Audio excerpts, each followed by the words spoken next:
And I can't thank you enough for all you've done so far, and that's for. And I can't thank you enough for all you've done so far, and that's for. Thank you for taking the time for watching today. Look, one of the things I think is important. I wish we taught more in our schools about the Islamic faith. I wish we talked about all the great confessional faiths. It's one of the great confessional faiths. And what people don't realize, is one of my avocation is theology, don't realize is that we all come from the same root here in terms of our fundamental basic beliefs. And I just want to thank you for giving me the opportunity, for being engaged, for committing to action this November. You're doing what's that's never been done before. You're registering and turning out 1 million Muslim voters this November.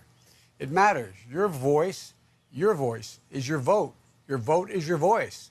Muslim Americans' voices matter to our communities, to our country, but we all know that your voice hasn't always gotten recognized or represented and or the recognition it deserves.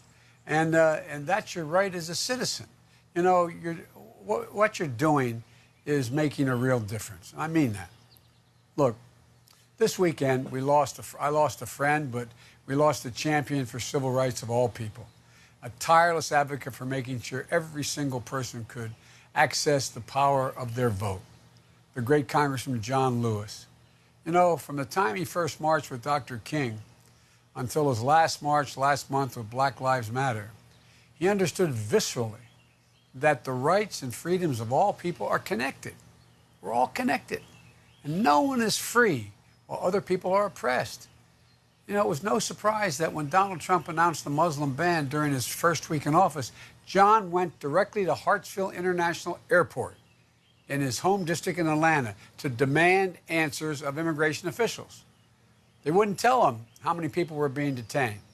You know what his answer was? Simply, quote, "Why don't we just sit down and stay a while," end of quote. As always, John Lewis knew where to stand or to sit to be on the right side of history. And the best way to honor John's legacy is to continue his purpose, continue his commitment to making it easier for every American to cast their ballot and participate in our democracy. In memory of John, Congress should make up legislation take up the legislation to restore the Voting Rights Act. The legislation he fought so courageously for. They should take it up immediately. And if they don't, I'll make sure it happens at the beginning of my administration. Look, Mr. Chairman, I don't have to tell any of you that this is the most important election in modern American history. Muslim communities were the first to feel Donald Trump's assault on black and brown communities in this country with his vile Muslim ban.